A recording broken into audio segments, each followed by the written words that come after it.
Good evening, everyone. Thank you for joining us this evening. My name is Jillian Holmes. I am the Manager of Marketing and Communications at Larlyn Property Management. We're pleased to offer many types of learning opportunities, including events like this evening's online client training session in the form of a webinar. Before I continue, just in case you're having trouble with volume, we had a little bit of a trouble last month. You should see under the audio section of your control panel, probably on the right-hand side of your screen, sound check. If you click that link, a little window will pop open with a sliding volume bar. Just make sure it's turned up loud enough for you to hear. Due to the size of our audience, you'll be muted. If you have any questions, just type them down in the little section of your control panel that says questions. We'll get to them towards the end of the presentation if they haven't been answered already, as Wendy speaks. If we're unable to get to your question before our time is up, we are recording questions and we'll be able to reach out to you personally. I'll also be able to unmute you if you raise your hand and want to engage a little bit. I'll share a little bit more about that at the end. So our topic this evening is linking it all together. Wendy, can you just advance the slide one? Perfect. Linking it all together, or risk management, we'll discuss avoiding risk, controlling or reducing risk, and transferring risk. Understanding this will provide you ways to protect your property, share the importance of contracts, and as a result, help keep rates low. I'm thrilled to welcome Wendy Wildeman as our presenter again for this third presentation in our three-part series on condo insurance. She's a senior account executive with Rogers Insurance who's been in the insurance industry for over 40 years and with Larlyn for 15. She helped pioneer our VIP Larlyn Advantage program, which has offered superior service and savings to our clients for more than 10 years. It's obvious after working with her directly, bringing this education to you over the last 3 months, why she's known as our go-to expert on all things insurance. What she's been sharing has been invaluable to both our clients and our staff. So thank you, Wendy, for joining us again today.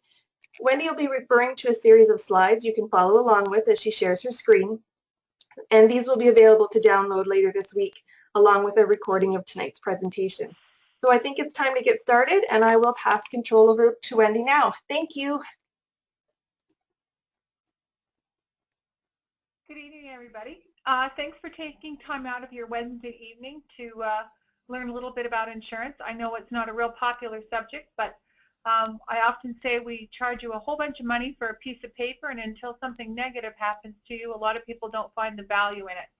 I'm hoping that what we're able to demonstrate for you tonight is there is also value in the VIP program, Larlyn as your property manager, and Rogers Insurance as your broker. A good public speaker tells you what they're going to tell you, and then tells you, and then summarize it. So hopefully I'm able to do that for you. This is, as Jillian mentioned, it is the third of a three-part series that Jillian and I have worked quite hard to put together to make it user-friendly and of the most value to you as either board member or a condominium unit owner. So we'll just sort of recap what the first two sections were about, the basic terminology. The next section that we did was about claims and what to expect, who all the players are. And then this section, this seminar will be, or webinar will be in the third part, linking all of that all together so it makes a little bit more sense. We also talk about risk management, risk control, and risk transfer. As Jillian said, we are more than happy to answer any questions, and also if you think of something after the fact, my email address will be at the end of the session, and you can always feel free to send me an email after the fact, and we'll get back to you as quickly as possible. So, in talking about the basic terminology, when we look at condominium insurance, the controlling force or the law that's out there is the Condo Act, and the Condo Act is provincially legislated and is there to sort of be the skeleton or the framework of how a condo corporation is going to conduct business, look after the benefit of the unit owners who are the shareholders in our corporation. We have a lot of information in there that has to do with how the insurance policy acts, if you decide to terminate your corporation. There's all kinds of things that are in there. That's the law. It's different from province to province. It's not hugely different, but there is enough difference that you have to know each set of bylaws or each condo act for each province. When you get into Ontario, when we talk about bylaws in most provinces, you refer to them as your declarations. And that's basically what's intrinsic to your corporation. The Act looks after all corporations in a general basis, and then we put some meat on those bones by putting the declaration together. And the declaration is going to talk about specifically what is defined as your unit, whether you are a conventional type condo or whether you're a vacant land condo. In legislation that was changed in 2001, the ability to pass a standard unit bylaw came into pass, as well as a deductible bylaw. A standard unit bylaw is some really important legislation. Hopefully most of your boards, you as boards, have passed a standard unit bylaw. And what that does is it makes very clear to all parties what is the condo corporation's responsibility to hold insured on behalf of the unit owners, and what is that seemed to be an improvement, betterment, upgrade that somebody has done to their unit. So if I buy into a corporation that's 10 years old and there's brand new carpeting or hardwood floor or granite countertops, I don't actually know whether that was the way the corporation was at the time it was turned over from the builder, or if it was a conversion building at the time that it was converted to a condo. And I need to, by way of having a standard unit bylaw, it clearly defines what is the unit itself.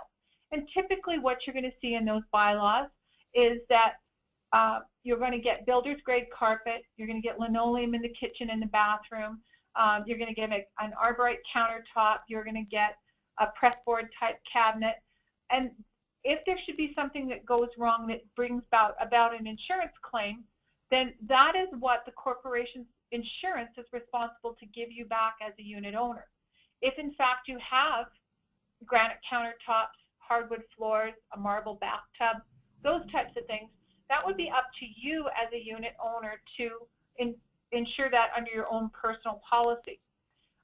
We're in Alberta, we are changing our bylaws, our Condo Act, and I really hope that they do adopt this similar legislation. It's made the handling of a claim very easy, because in cases whereby you have both personal property and condo property that's damaged and there's improvements involved, often the same adjuster can adjust both policies, and it does put you back into the position you were prior to having a loss much quicker than if we have, we can't figure out what's standard and what was an improvement. It also gives you the ability, sorry, I'm ahead of myself. One thing I should mention is in some of these standard unit bylaws, there has been movement afoot to actually remove all floor coverings and all countertops. The reason or the logic behind this is that the condo corporations are saying if we can push this back to the unit owner to buy that under their personal insurance, it will lessen the likelihood of a claim coming against the condo corporation's policy, whereby if there's fewer claims or smaller claims, it will keep the insurance premiums low. As you continue to have claims and claims after claim, your insurance costs are going to go up. Insurance companies aren't in the business to lose money. They are a for-profit organization. So we look at your loss history quite closely when we go to put your renewal premiums together. So by reducing that ability, let's just say it's a water damage claim that has, taken out the hardwood floor. If we're not covering the hardwood floor as defined under the standard unit bylaw, then that's not a claim that would rest on the corporation's policy. It's going to rest against the personal insurance. The deductible bylaw, what that says is that if you are able to pass it, the unit owner who is potentially guilty of an act or omission leading to the damage that is insured under the condo corporation's policy, the board has the ability to assess the unit owner with the deductible. That's all, not any more than the deductible. If the claim falls below the deductible, then it will be the amount of the claim. If it falls above the deductible, then it will be capped at the deductible. Now, in some cases, we're seeing deductibles go up fairly substantial. Water damage claims of $5,000, $10,000 are not unusual. So if you have a standard unit bylaw and you fall asleep while you've run the bathtub, be sure that your corporation is going to send you that deductible to reimburse the corporation. Your corporation may have specific rules and regulations, and may even deal with a code of conduct. Code of conduct is going to be, we're not going to make noise after 10 o'clock at night, or that code of conduct may be something that is intrinsic to how often the board is going to meet and that type of thing. Corporation versus personal insurance, we spent quite a bit of time on that. Both are important. Quite often you'll hear in the news after a large condominium loss that the unit owners are out on the street because they didn't understand that they need to have personal insurance.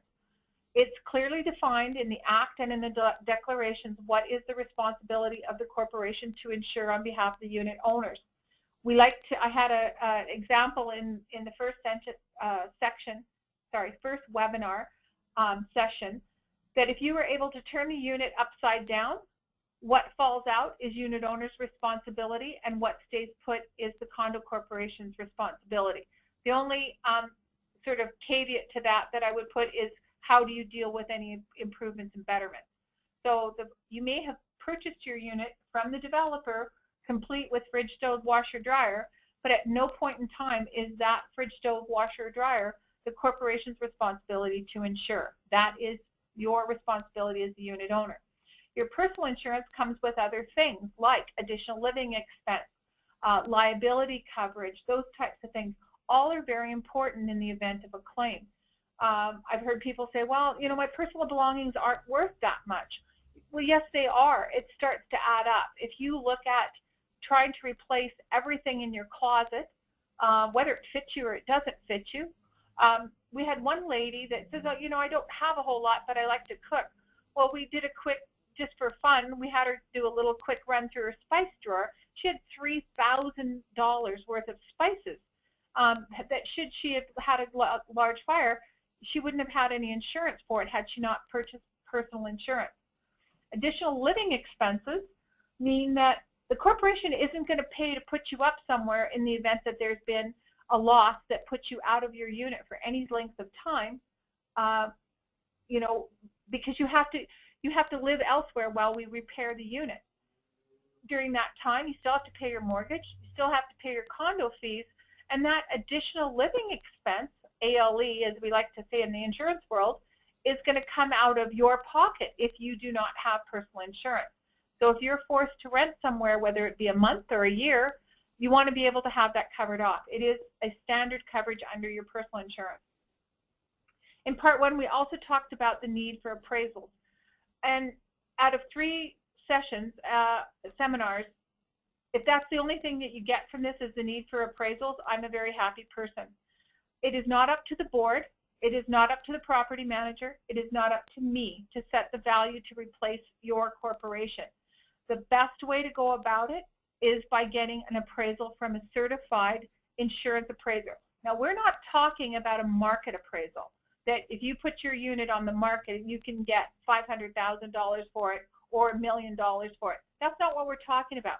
We want to know, if you were to suffer a catastrophic loss, what would it cost to rebuild your entire corporation? Your unit, everybody else's unit, even the common element. In order to do that, we need to have a current appraisal. Again, we talked about replacement cost versus guaranteed replacement cost. One of the things that is part of the Larlyn VIP program is the insurance policy does follow the Act. We do insure you for replacement costs. However, if you go a step further under the VIP program, we do offer guaranteed replacement costs, meaning if you have a current appraisal that is less than 24 months old and you insure to that amount, if the total replacement of your property exceeds the appraisal amount, the insurance company will pay the excess amount.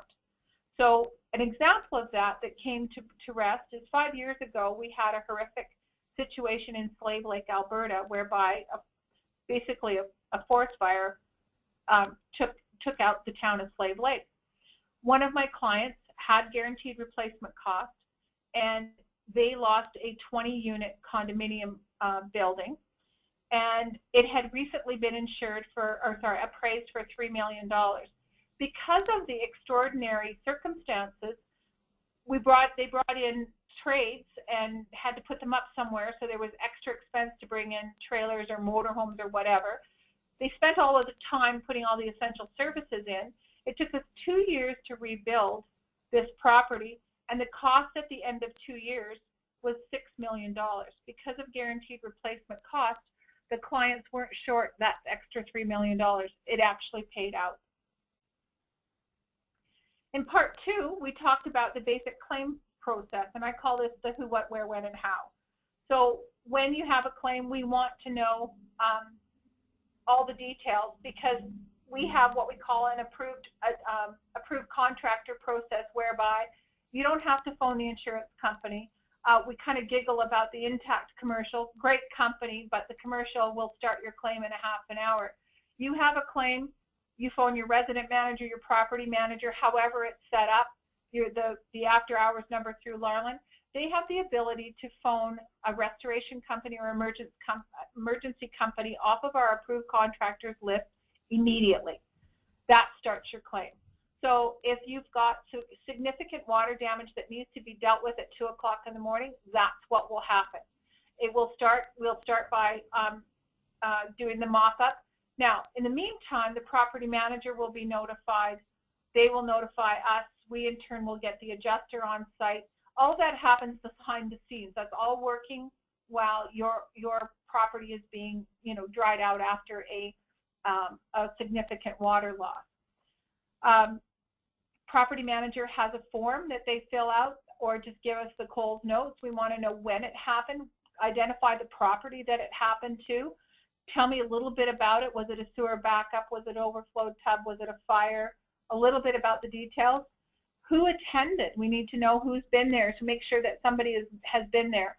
The big thing with water, we want to get it shut off, and we want to get started drying out as quickly as possible, because we want to avoid any resultant mold issues that we might have. Then we want to know, who do we need to talk to, what units do we need to get into, that type of thing, and who the main contact is through Larlyn. Once we have all that information, the adjuster is armed with information that they can expedite your claim and, again, put you back into the position prior to having the loss. There's 2 questions that we will ask right away. First off, is it corporation's responsibility to insure? And is it a covered peril? So let me give you some examples of that. If your particular corporation has a standard unit bylaw, and we have gotten a phone call that says we've had a dishwasher malfunction, a sudden and accidental release of water, and this particular unit had an upgrade of hardwood floors in the kitchen. We're going to look at the standard unit bylaw, and we're going to find that all floor covering has been removed from the definition of a standard unit. That's not a claim for the corporation, because you've all agreed that floor covering isn't covered. We're going to go back to the person who owns the unit and say, this is something that you need to report to your personal insurance. So again, we look to the corporation to see whose responsibility that is.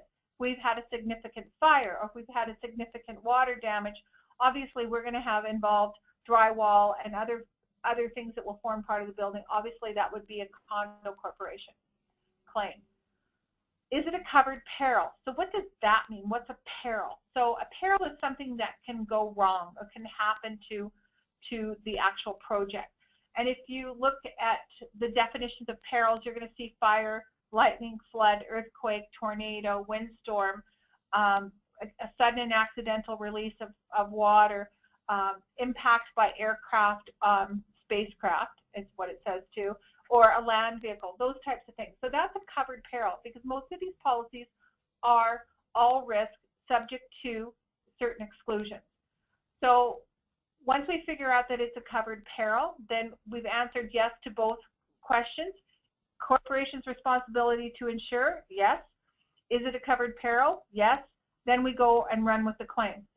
We also talked about how you can be prepared for a loss, and typically the property managers have already sent us a site plan. They sent us your declarations. We know if you've got a standard unit bylaw, we have that on file. So when we send all this over to an adjuster, we make sure that they're prepared. They have a copy of the declaration pages of your insurance policy. They know what your deductibles are. They know what your standard unit bylaw says, instead of having to collect that all after the fact. So now we're into our third session about risk. And risk is what we want to mitigate. How do we do that? Because if nobody had any risk, I would be out of a job. Risk is what we would have to lose. Risk could be, I'm going to do a high risk job. I'm going to go be a tightrope walker, or I'm going to test dynamite, or whatever. That would be a risk to my health. Another risk is in insurance is, what risk do we have to losing the property from one of these perils, a fire, a flood, an earthquake, a tornado.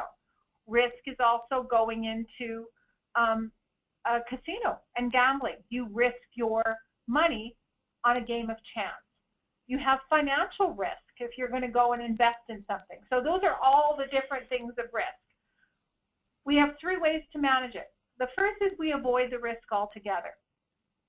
So if we don't want to get charged with drinking and driving, we just don't drink and get behind the wheel. We avoid that risk altogether. If we don't want to lose our money in a casino, we avoid the casino altogether. We just don't take on that behavior. We can reduce the risk. And when we talk about reducing risk outside of an insurance, reducing risk is things like wearing a seatbelt.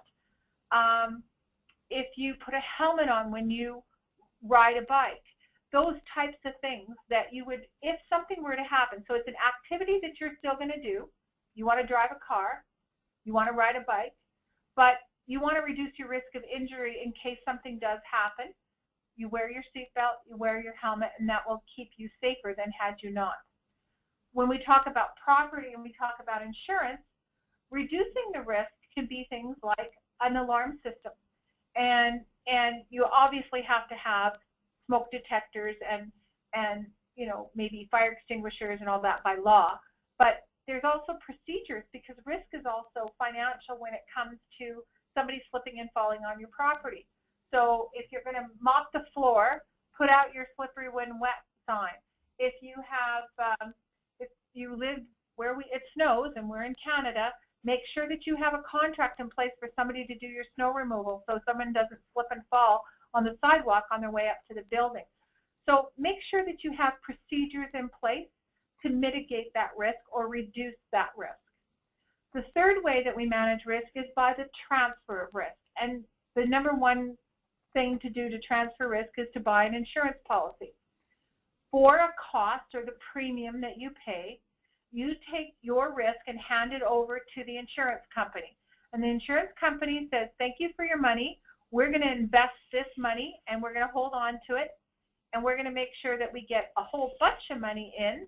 So out of all the people, it's called the law of large numbers, all the money that has been paid to us as premium plus our net worth holdings, that's going to be used to pay for that risk that we have taken away from that particular client, in your case a condo corporation. So we have transferred the risk by way of purchasing an insurance policy. It can also be transferred by way of contract. And by that, I can get into a contract where I agree to indemnify you, which means I'm going to hold you harmless. I'm going to look after your financial risk if you're doing something for me. So example of that would be your snow removal contracts. Quite often, those contracts are generated through Larlyn, and they're signed by the snow removal company that says, if you don't do your job and someone slips and falls and we get sued, we're going to go after you, or the insurance company will go after you.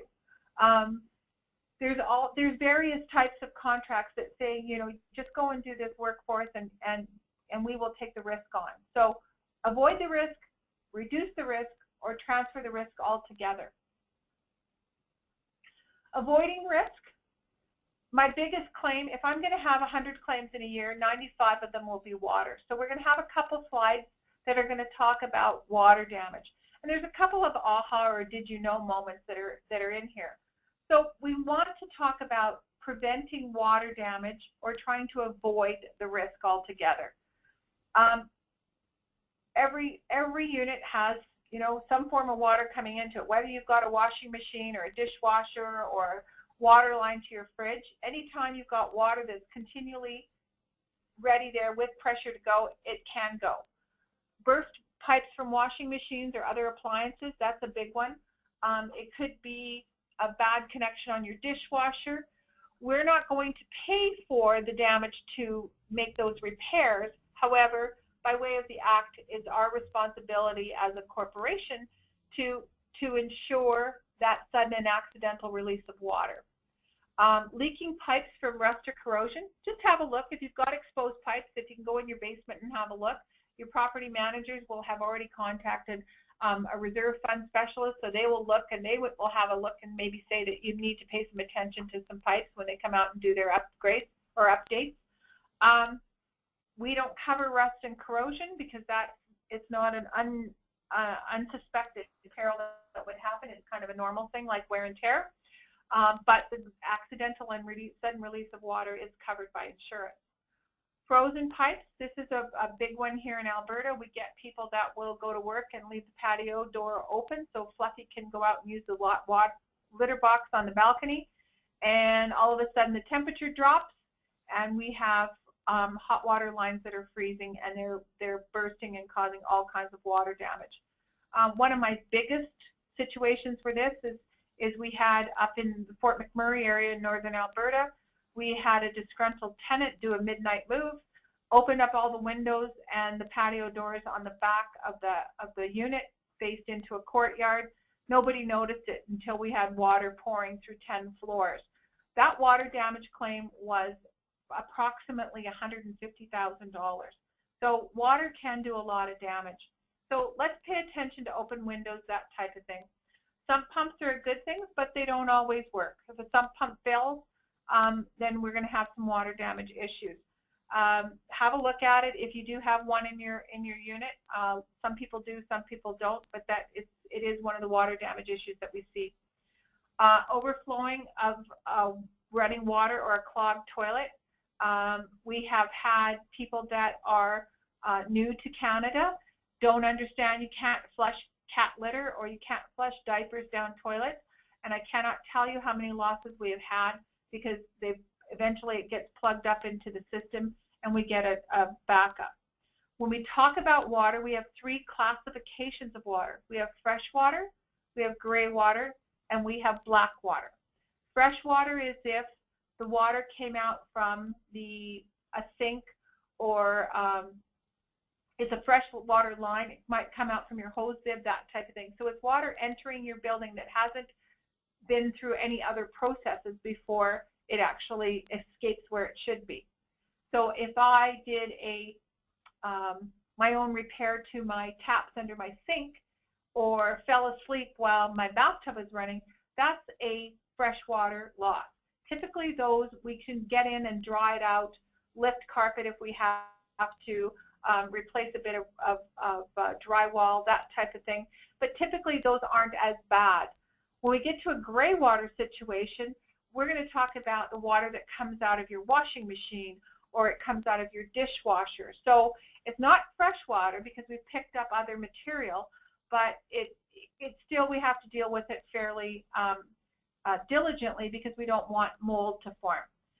The other is black water, and black water is that comes out of a sanitary sewer line.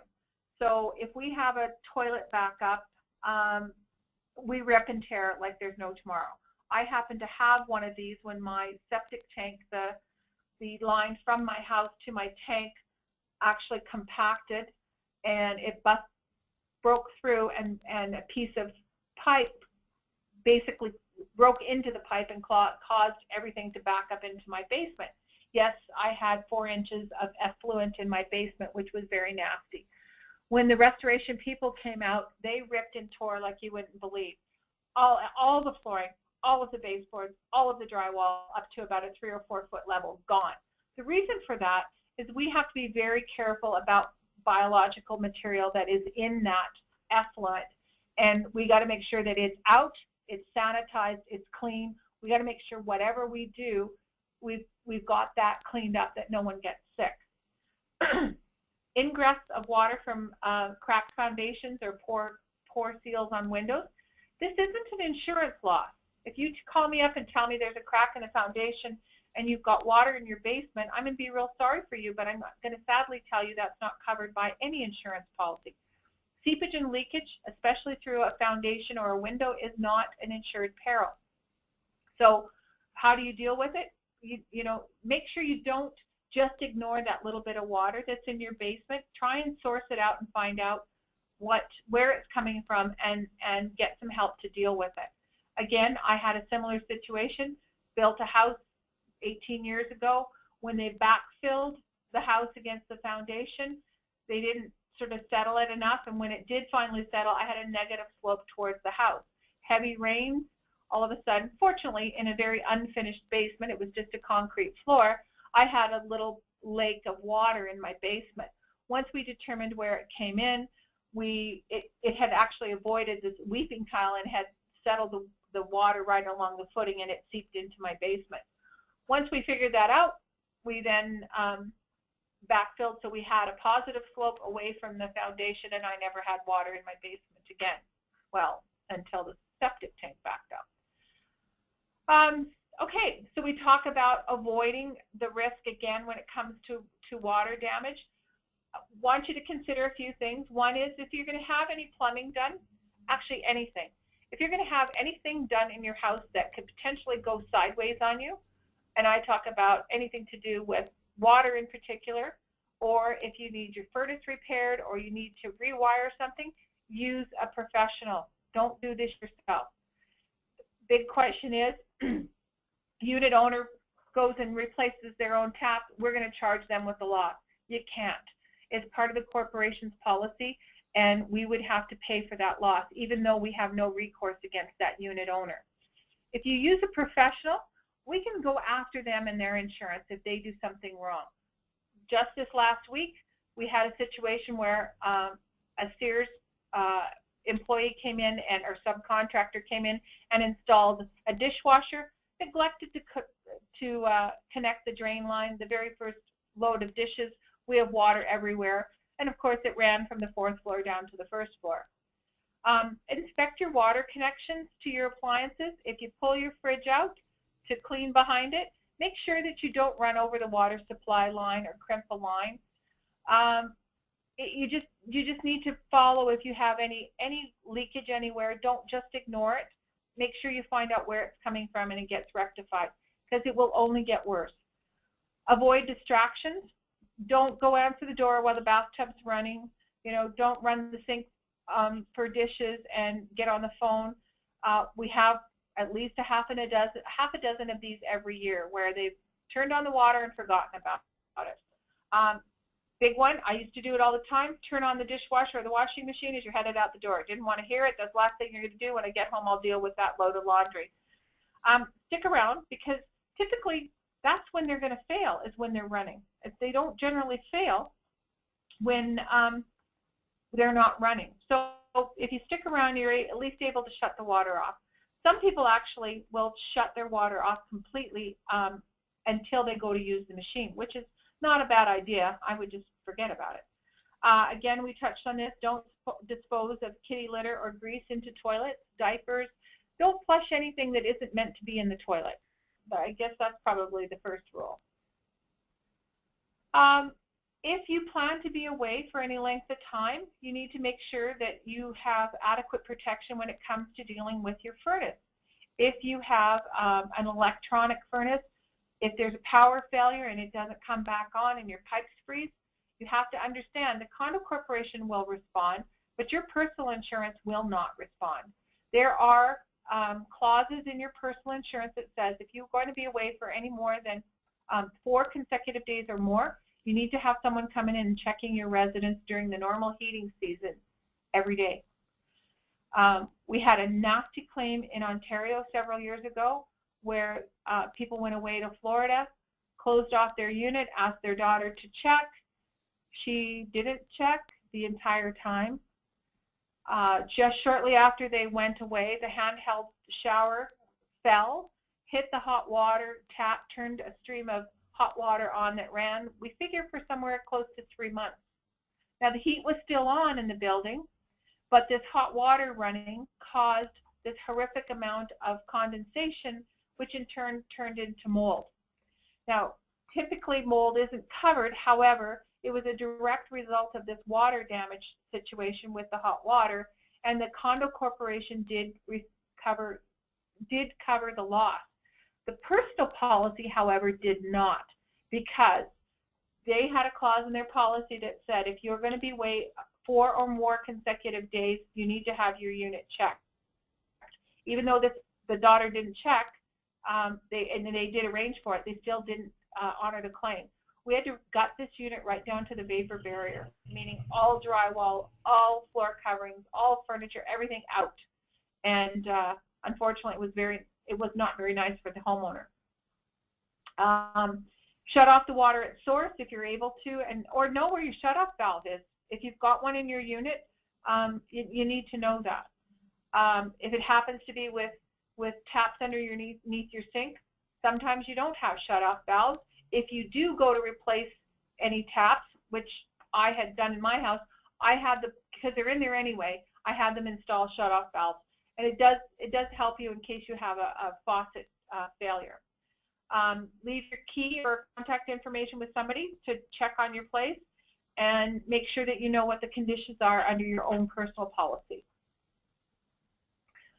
We have insurance for sewer backup. We talked about this a little bit, and basically you need to make sure that you have, if you have the ability, you have backflow preventers, you have sump pumps, downspouts that, and I'm guilty of it myself, they're kind of hooked up along the outside of my house. If you're in a townhouse situation, make sure that those downspouts are actually down. So, people put them up when they're going to mow the lawn or something, but make sure you put them back down again so it can take the water away from the side of the building. Therefore, it creates the flow of water away from the building instead of sitting right against the foundation line. Anything that is, at least 5% or more, it will flow off the slope. If you've got a basement situation where you're maybe got a storage room, that type of thing, put valuables or papers or something in a plastic container just in case something like that happens. My situation where my septic tank backed up, I was fortunate that I had kept all of my old tax information, family photos, that type of thing. They were all in Rubbermaid containers, so they didn't get wet. We just had to clean the containers, but at least I didn't lose my property. This is one of my favorite topics. So we're done with water. Let's move on to hidden hazards of potting soil. It's really not so much the soil, it's that rotten peat moss that everybody uses. I've been an insurance broker for 40 years. I am now working my way through the largest claim of my career. It's an $18 million fire, and the culprit is a single cigarette that was butted out into a planter. Peat moss is combustible all on its own. It doesn't even need a source of ignition.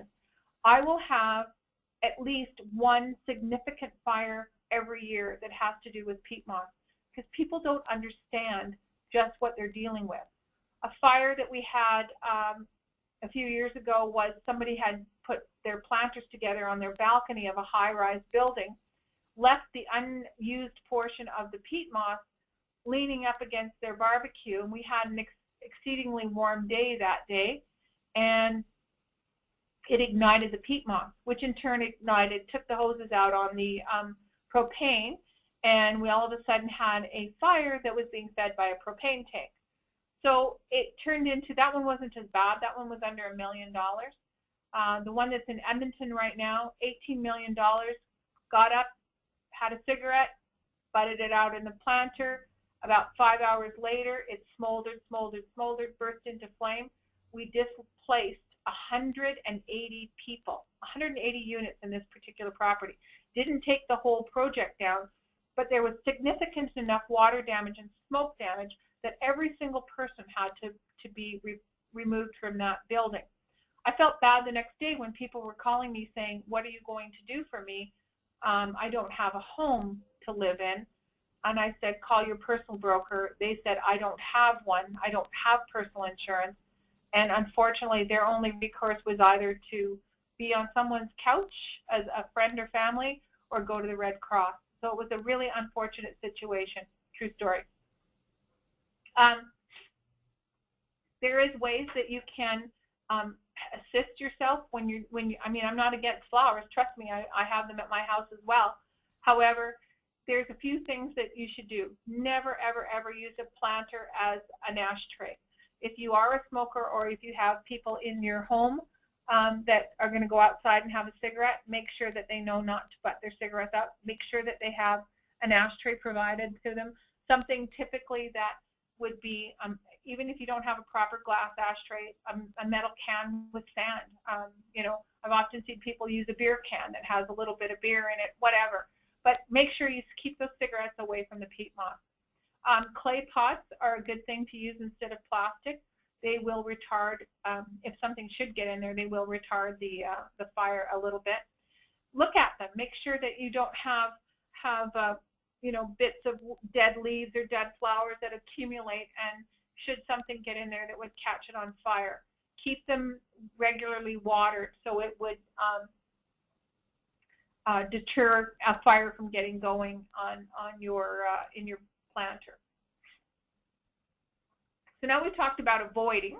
Now let's reduce or control our risk. So we've talked about a couple of things like smoke detectors, fire alarms, fire extinguishers. If I had my way, I would mandate that every single unit in every single building has a fire extinguisher.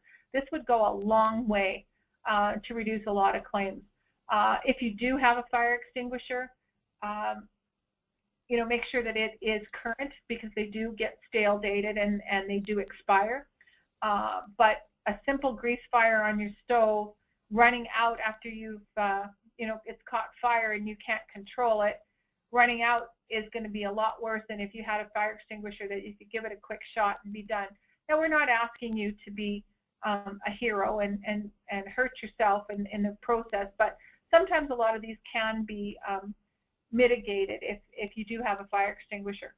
If you're in a high crime area, or if you've got issues with vandals, or even maybe even animals that are, you know, coming around the property, you might want a motion detector. That's a good idea. Home security systems. If your building has a secure system, it being a high-rise or apartment style versus a townhouse, you've got some security that way. You may want to, if you're in a townhouse situation, put your own security system in. Another hazard that we have is from a liability standpoint. We want to make sure that we protect our property from people coming onto the property and getting hurt. We have the Occupiers Liability Act, and we call pools an attractive nuisance. So you need to have pools fenced, you need to follow the code for the municipality that you reside in, and make sure that you don't create attractive nuisances. Ponds, I had one call from an Ontario condo. They were a little concerned because they did have a pond and kids were, you know, scraping off the snow with a snow shovel and skating on it, and they were afraid that they would break through the ice, so we had to work our way through that. Prevent tripping hazards. If you've got a frayed carpet somewhere in the hallway, deal with it. If you've got wet floors when somebody's tracking water in on a regular basis, or you're washing the floors. And most of all, the snow and ice removal contracts with the landscapers go a long, long way if someone has slipped and fallen on the property and hurt themselves. So we've talked about avoid the risk, we've talked about control the risk. Now we're going to talk about transferring the risk. Okay? So contracts are actually really valuable when it comes to an insurance claim. So this is a situation where someone had slipped and fallen on the common property. He suffered a fractured leg, which required surgery, and the claimant then files a lawsuit. In Canada, you have 2 years less a day to file a claim, and you have another year less a day to serve the claim. I have trouble remembering what I had for breakfast, much less what happened 3 years ago. So we need to document if someone is injured on the property. In this situation, there was a maintenance contract in place. However, we couldn't find it. This particular board had changed property manager, and by the way, this isn't a Larlyn. I try not to use any examples for any Larlyn claims. The property management had changed, and documents hadn't come forward. So we could never find the snow removal contract. The property manager had no idea of knowing who was doing the snow removal at that time. And this claim was, they originally charged it out at $125,000. It ended up, they settled for $30,000 plus expenses. So this $34,000 claim stayed with the condo board simply because we couldn't find the contract. I'm going to say that they were probably saying that there was one and couldn't find it because there wasn't one. But Larlyn software program will not allow purchase orders unless they actually have valid insurance in place for the contractor. So that's a kind of a double check situation. We also do, as a service to Larlyn, we do contract review for them. So if you have a contractor that's insisting that the property manager or the board sign a contract that is someone else's contract, often they'll send it to me to vet out the indemnity and the insurance section just to make sure. One such contract we had was limited to the face value of the contract. That was their liability. Well, that's not going to fly. If I've hired somebody to do the snow removal and I'm going to pay them $3,000 a year, you got to know I'm not going to limit their liability to just that $3,000. If I have transferred the risk, so now you see how we're tying this all together, if I've transferred that risk to that contractor and paid them money to do the snow removal, if they don't do their job and someone is injured, we're going to chase them to look after the settlement or the court case in that situation. Okay, so now we're going to talk a little bit more about transfer of risk and how it ties specifically to insurance. So we have the risk to property. We talk about fire, flood, windstorm, hail, lightning, that type of thing. So we need to make sure that we look after our property that way. We avoid risk, we control risk by doing other things, but the actual transfer of the risk by insurance looks after if all those things go sideways and there is something that happens, again, flood, fire, earthquake, that we've got coverage for that. There's a risk of liability, and liability is bodily injury or property damage. So if I come onto the property and I slip and fall on a broken stair, or I trip on a frayed carpet, or again, this previous slide about snow removal, somebody didn't do their job and I slip and fall because there's too much ice buildup, I'm going to sue for my bodily injury. So in transferring the risk by way of insurance, the insurance company is going to step into the shoes of the condo corporation and help mitigate that loss.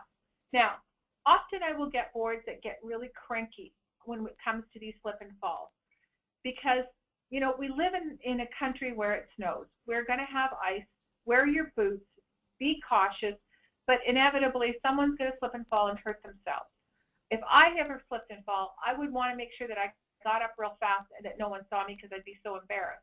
However, some people think it's a jackpot and they have won the lottery when it comes to a bodily injury claim. Often, insurance companies will assess the risk, and there may not be any liability. There may not be any negligence. The corporation has done everything right. But remember, we've transferred that risk to the insurance company. They need to make that decision because they are spending their dollars. It may show up on your loss history, but I might charge you 4 or 5% more for your insurance. They in turn have paid out $30,000. So the reason why they settle is because it's pure economics. if the insurance company can get out of the claim for $5,000, even though they don't believe that there was any negligence or liability, get a full release, you're done. Or we fight it in court and spend $10,000 and win, claim it doesn't get anything, but it costs us $10,000 to defend it. You've got to understand the insurance companies are going to look at economics. Spend $5 now or risk 10 later.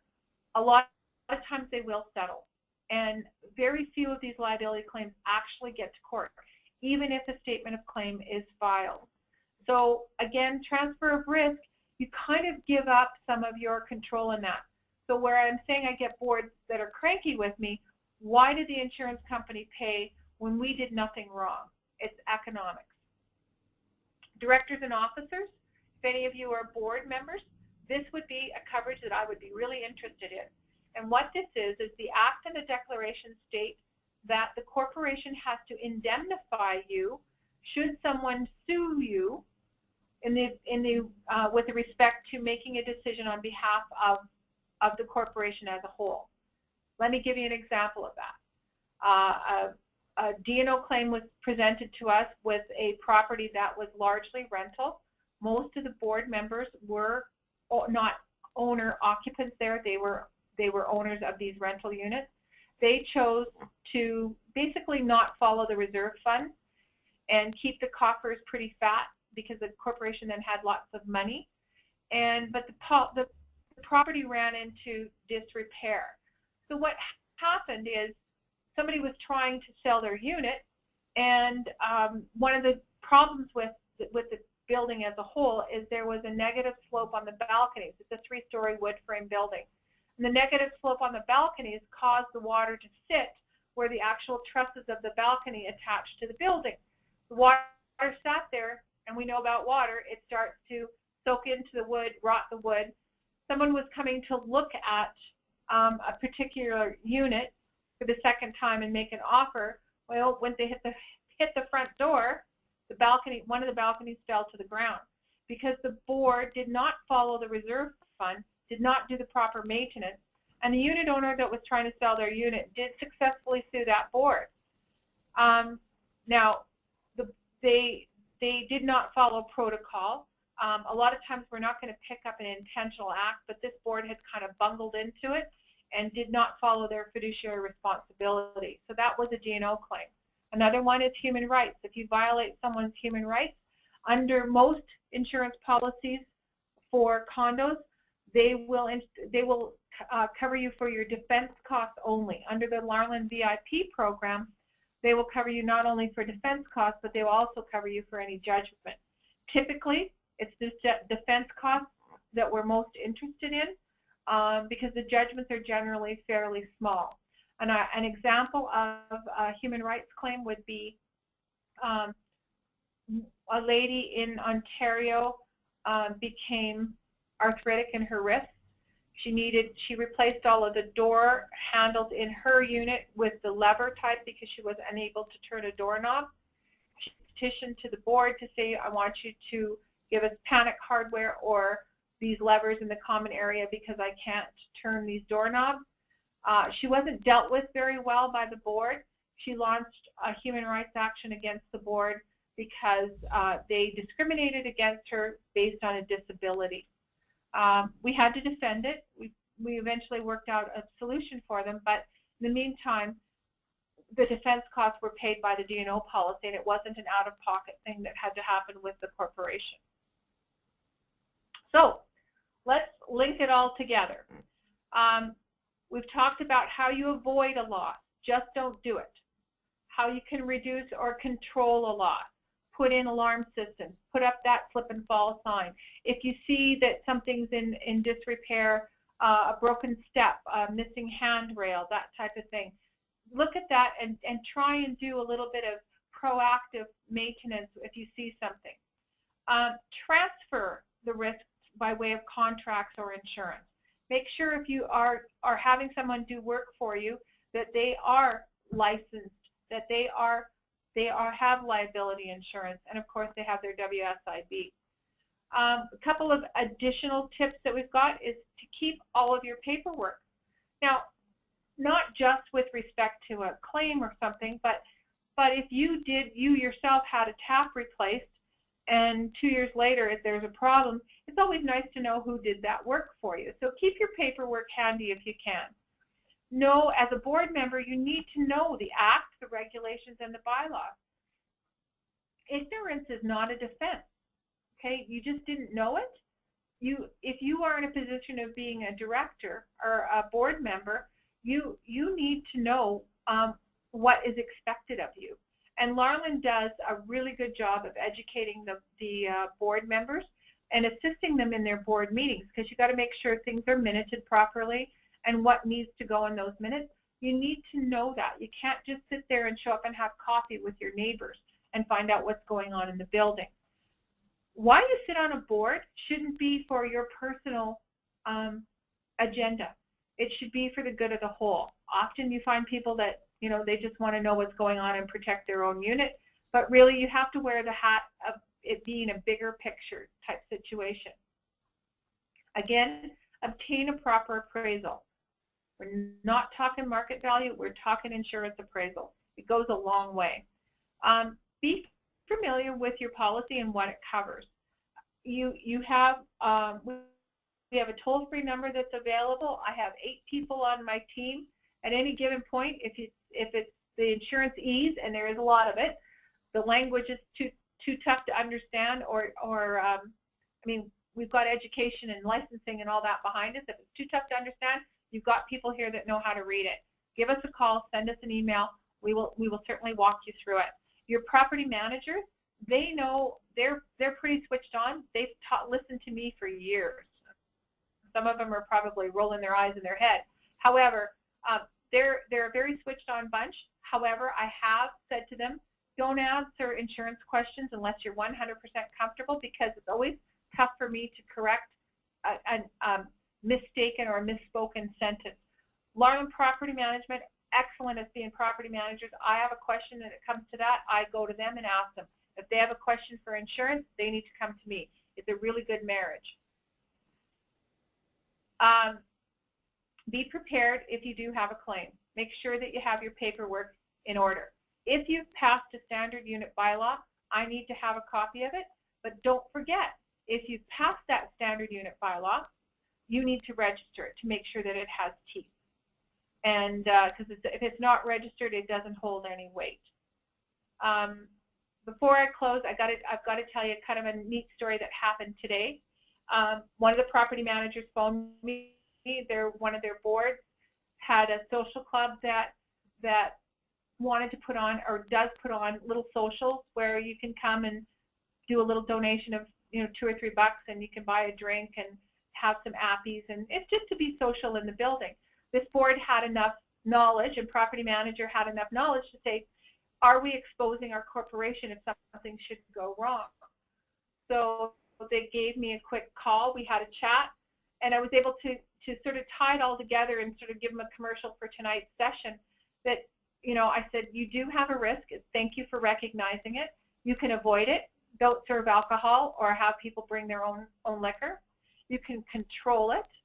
You can limit their drinks to 2 drinks, that type of thing, or you can transfer the risk, and you can buy either a specific insurance policy.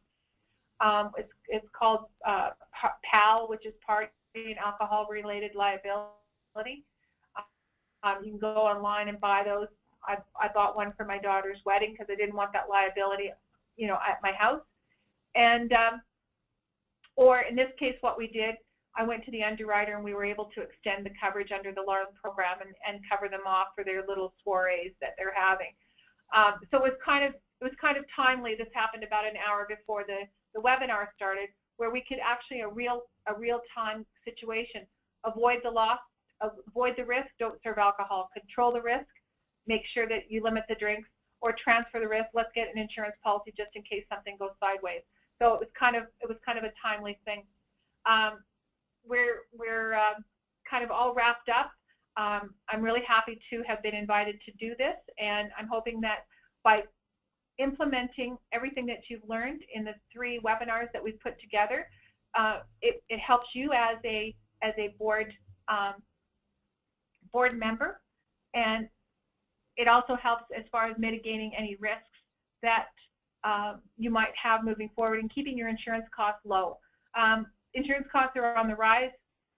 We're doing our best that we can. Being part of the VIP program does keep your premiums low, but we just want to make certain that you understand everything, all the moving pieces that come together with the program. So I will turn this over to Jillian, and she can wrap this up. Thank you so much, Wendy.